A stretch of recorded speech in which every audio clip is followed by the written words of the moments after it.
Hey, what is going on, everybody? Boilon here, back for another video here on Marvel Strike Force this afternoon on Tuesday. What are we here to talk about today? Well, I do want to say that I am unfortunately not going to be doing a Should You Core video for Omega Sentinel. This is going to be a video on Omega Sentinel, but I feel like I've kind of already missed the opportunity to do this with this really messed up release for the character because she was supposed to come out yesterday, right? And I had a much more important video scheduled for yesterday. And if you haven't checked my video on Battle World, please do so. There's a lot of important information in there as far as all of the characters that you're going to need to know for that game mode, which is going to be coming at the end of October. Super important. But Omega Sentinel was then released because of a bug on Friday night because you could go in and click on her and use the find tool and it would have the hidden offers. And then they eventually just fully released her on Friday instead of Monday. So everything got turned around. I originally had a video planned for that, but unfortunately this character will be skipped. The next Should You Core video will be on next Tuesday, which should be the release of Blade, as that's the release date for the showcase event. So I think that'll be hand in hand. But I do want to talk about the Orchis team more broadly. I want to talk about why they've dicked around on Omega Sentinel, and honestly, I think it's crap.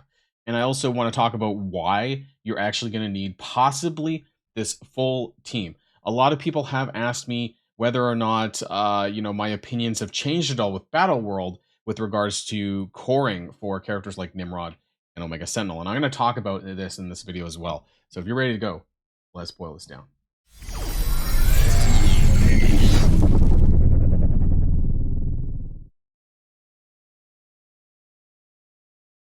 The first thing that I want to talk about here is what we were supposed to have got with regards to Omega Sentinel. I believe it's in here. No, actually, it's down here, actually, when they talk about the Sentinel Transcendence Orb and Omega Sentinel's activation. So they lied. They just flat out lied to us. The blogs are often incorrect, but that doesn't really excuse the fact that they say one thing and then it never happens. There's just no accountability with Scopely and Boundless. It's unreal, honestly. And there's nobody over there holding them to account. I don't think the envoys, frankly, care at this point. How often they're wrong. Nothing's changing, and so it's really disappointing, honestly. So if you read this, it says Sentinel Transcendence Orb and Omega Sentinel's activation, blah blah blah. Earn the orbs. These are the Phase 1 orbs. Like, why do we care about the Phase 1 orbs? But it is from Omega Assault. That's Kiln Tower that we have right now, right? And so I cleared Kiln 52. I cleared the whole Kiln Tower, and there was no orbs to be found at all. And then opened them up to rack up Omega Sentinel shards. I remember reading this on Friday, and I was like, okay, we better be racking it up for Omega Sentinel character shards. And I guess their idea of racking it up is a big fat zero, because I haven't picked up any single orb. Now, would that made a difference? I don't know, but the fact is that they lied about it, and that we don't have any. Now, Orchis Overload will be temporarily replacing. They already said this because that's what's going on right now with Nimrod, right? Like, that's his daily one is still going. So I don't know if that's also a typo. What I thought anyways was that they were going to be, is it down here? I thought that they were going to maybe replace this with a Omega Sentinel version, but we've not really had many of these Nimrod orbs either. Like, I want to say it started last week. Maybe it started last Monday. I'm not sure, but it hasn't been around for that long. I haven't pulled that many orbs from this, and this orb is also in the DD8 milestone, which honestly is trash too, because they're giving so little of these orbs that it doesn't even make a dent in getting there. Whereas I actually feel the orbs have got worse and worse over time, because like I did that video, that tier list video, right, of the orbs, but I actually, by and large, because we were getting like anywhere from, depending on your arena, right, anywhere from like 6 to 7 to 10, of those Annihilator orbs every single day, it may not have felt like much, but because we were getting that many in bulk every single day, it's still better than what we're getting for Orchis. It's flat out garbage. And so I don't know if this is going to be flipping over at a later point. There's like nothing in there to tell us that, which is another big problem, is that there is no dates. But usually when something's in the blog, it's in reference to the week after. Usually, like 90% of the time, it's in reference to the week after. We know when it came to the Thanos Blitz stuff, right, that they mentioned like a month ago, that never ended up happening, which I believe is later in this blog as well. Each Sentinel Transcendence orb, yeah, we know that, right? So the phase 1 orbs, that's essentially what we're talking about here. But I never got a chance to talk about the phase 1 Omega Sentinels activation, because I don't know if you guys looked at it. Maybe most of you did at this point. But wow. I think this went live yesterday, didn't it? But you open it, so you open a Transcendence orb, of which we have 0. Like, they're not coming in. And you do get a core orb. So now they've just moved on to full-on core orbs, but you have to open 24 of these fucking orbs in order to get 1 core orb. And if they do flip this over to a daily, like a daily claim, or a daily like the Nimrod one, there's 41 days. So we're not even gonna get, we might not even get to milestone 2 free to play. Maybe we'll get milestone 1. That's insane. I know this is like a phase 1 orb slow drip, but this is like next level insanity. Like, I've even pulled more shards out of Nimrod at this point than what I might get out of Omega Sentinel, because it's 24 orbs for 1 core orb, of which I could do in 2 days of cores. So, I mean, that's a whole nother conversation altogether. I don't really want to spend cores on Omega Sentinel, I digress. But this new milestone is just wild. They want you to open up 288 orbs.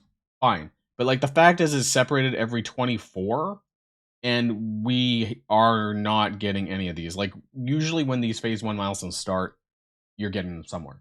And it's just not right now. The other thing I wanted to talk about just really quickly is I thought, I'm not even sure if it says anything in here actually regarding the Transcendence orbs. It just said it above, but the fact that they did mention it at all, it's crazy. Actually, let me, Transcendence. Did I spell that right? Transcendence? Yeah, okay, it's just there, right? I thought Thanos was also in the, yeah, the Weekend Blitz Hunter update. So they've moved this on to the path to Night Stalkers throughout the month of October. Now, I do want to show you, this is my character spreadsheet. You've probably seen it before, but this column here is days since release. We are now on to 32 days here on Thanos Endgame since his offers have come out. Now, many of you who probably did spend some cores on Thanos, and many of you probably do have him unlocked. But I have talked to many people who do not have him unlocked because he hasn't had anything other than the slow drip of the orbs. That is it. There has been no other way. So the orb is still available, in the store, but we're moving on, right? Like, Blade is next week, and we're gonna have still, I think the gore the gore orbs and the Thanos orbs might be going away soon, I think. But then we're gonna have the Nimrod, the Sentinel orb still there, the Nimrod, Omega Sentinel. We need a new tab for characters. It's absolutely crazy. We're on 21 days for Sentinel, 12 days for Nimrod, and I guess now 4 days of Omega Sentinel. And so I want to talk about Orchis more broadly. You may have seen this. This is from my Battle World video. This is just the Zone 1. And the only reason I'm only showing this one because the point is that Mission 5 has Pegasus or Orchis as required characters in order to play these missions. And every single zone has Orchis in it. Zone 2, Zone 3, Zone 4, and Zone 5. And so it is designed to get, it's designed for you to use Orchis. But I'm going to tell you that this particular mission, this Mission 5, is where you're going to be getting your purple ISO. So you need to clear this. When Battle World launches in a month's time, you need to clear this node. Okay, it's very important. Now, depending on what difficulty you're running, because there's 3 difficulties if you watch my video, I don't know what difficulty my alliance is going to be running, 2 or 3. I don't know if the third one is hard capped at 7 yellow. Again, if you watch my video, there is a 7 yellow mention. I don't know if you have to have 7 yellow in your characters or if that's frankly a recommendation. Either way, you need to be using Orchis on Mission 5 every single day in every zone. So this brings me to the next question of, do I need to unlock my full Orchis team? I personally don't think that Omega Sentinel is quote-unquote necessary, but Nimrod might be, because if you're using, I think that, it seems to be that the team gets better with each member. But in this case, it's like in order. Like, I believe that honestly, you need the Orchis 3 with Sentinel, and then adding Nimrod makes it that much better because you need the Sentinel summons anyways for Nimrod to activate, at least within the team structure. And then Omega Sentinel just adds that much more extra support, extra buffs, and then if you have decent stars, the damage on the pings, on the passive, and things like that.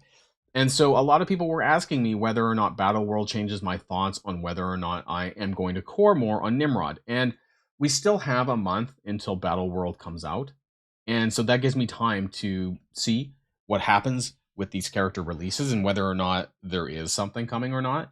Is there going to be anything tangible? I have 14 charts for Nimrod. Actually, I heard that's good luck. I have not pulled any core orbs for him. This is simply just his orbs. I think that given their drop rates, I've actually done fairly well, I think, is what I've been told. I've also cleared some Dark Dimension 8 nodes, which explains why I have a few extra of those orbs. But I did actually get him as a drop, even though it's awful, and the orb is exactly the same as Omega Sentinel. So it's just these are replaced with Omega Sentinel, but it's still a 34.4% chance. So like a third, just a bit above a third chance on these orbs. And I think I did actually get it a good chunk of times because Nimrod's only been out for, what did I say, 11 days or something now. And so, I've done actually pretty well on this. As far as where we're going to get these, I honestly have no idea. You click the find button. They're available on the web, I believe, for web offers. But aside from that, I have no idea what's going on. They are not very clear. They're not very communicative. At least they're not communicative on things that matter. But apparently they did actually extend, or they are going to extend the radioactive treat store. So if you've gotten this far in the video, maybe I should have brought this up in the video earlier on in the video. But yeah, apparently they are extending the radioactive treats store. That's something that they can easily do. But it makes me wonder, what is the plan for the other two characters? As I said, it's been 12 days for Nimrod. It's not been very long for Omega Sentinel. But what's the long-term plan? Because I did some estimates on the strike pass, and it does not look good. We do have confirmation now. If you check my Datamines channel on my Discord server, that Gore is officially confirmed with a strike pass, which means it's going to be next week after Gladiators is finished. But if each of these are running 2 weeks in succession, then we're not getting the Nimrod strike pass until the 11th of November. Battle World will have already started at that point, and then Omega Sentinel for 25th of November. So I'm not going to get these characters unlocked anytime soon unless they have an alternative way to get shards, because the way this slow drip is working right now is fucking terrible. I'm not gonna like, right? Like it is bad, and they're continuing to get worse and worse and worse. Because actually, in retrospect, the Annihilators weren't that bad, but now Orchis is pretty bad, and I think that Night Stalkers could get worse. Scopely wants to say like, hold my beer, and it's gonna get worse probably. So we'll find out. They're just going to let me know that if I spend money to unlock these characters, I can get a 3-diamond Nimrod. Well, joke's on them. I already have a 2-diamond Nimrod that I'm probably never going to activate anytime soon. That's it for the video. Let me know what your thoughts are in the comments down below. Let me know what your plans are for Orchis as the team in general. Knowing what you know, if you've watched my videos, is that going to convince you to core for the other remaining characters, or are you going to wait until closer to the time? The pro is that the orbs should be in the store for another 40 days or whatever the hell it is, right, on those milestones. So these orbs, the core orbs for the characters, should be around for a while. Maybe we can make our decision a little bit closer to the time. But that's it for now, everyone. And until next time, stay safe and healthy, and I'll see you all later. Boilon signing out.